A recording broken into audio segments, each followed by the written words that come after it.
Hello అండి. నిన్న సాయంత్రం దండోరా ప్రీ రిలీజ్ ఈవెంట్లో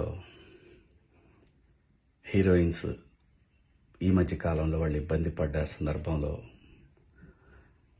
4 మంచి మాటలు చెప్పాలని చెప్తూనే 2 అన్పార్లమెంటరీ వర్డ్స్ నేను యూజ్ చేయడం జరిగింది. డెఫినెట్గా ఎవరికైనా వాళ్ళ మనోభావాలు దెబ్బతింటాయి. నేను మాట్లాడింది అమ్మాయిలందరినీ ఉద్దేశించి కాదు. హీరోయిన్స్ బయటకు వెళ్ళినప్పుడు బట్టలు జాగ్రత్తగా ఉంటే మీకు ఇబ్బంది ఉండదేమో మా అమ్మ అనే ఉద్దేశం తప్ప నేను ఎవరిని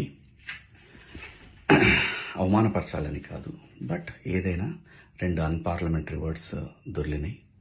దానికి మై సిన్సియర్ అపాలజీస్. అండ్ ఇంకోటి, నేను ఎప్పుడు స్త్రీ అంటే ఒక మహాశక్తి, ఒక అమ్మవారిలాగానే అనుకుంటా.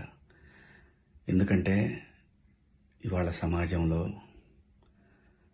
స్త్రీని ఎంత తక్కువగా చూస్తున్నారో మనందరం చూస్తున్నాం. అటువంటి అవకాశం మనం ఇవ్వద్దు అని చెప్పే ఇంటెన్షన్లో ఒక ఊరు భాష మాట్లాడాను. అది చాలా తప్పు. I know, my sincere apologies. నా ఇంటెన్షన్ మంచిదే, కానీ ఆ 2 పదాలు దొరకకుండా ఉంటే ఈరోజు ఈ పరిస్థితి లేదు. బట్ ఒకటి మాత్రం చెప్తున్నాను, మంచి చెప్పాలనే ఉద్దేశం తప్ప అవమానపరచాలి, కించపరచాలనే ఉద్దేశం నాకు ఎట్టి పరిస్థితిలోనూ లేదు. ఇండస్ట్రీలో ఆడవాళ్ల మనోభావాలు దెబ్బతిన్నందుకు, అలాగే మహిళలు ఎవరైనా దీన్ని తప్పుగా అనుకుని ఉంటే మీ అందరికీ నా సిన్సియర్ అపాలజీస్ అమ్మా. Thank you.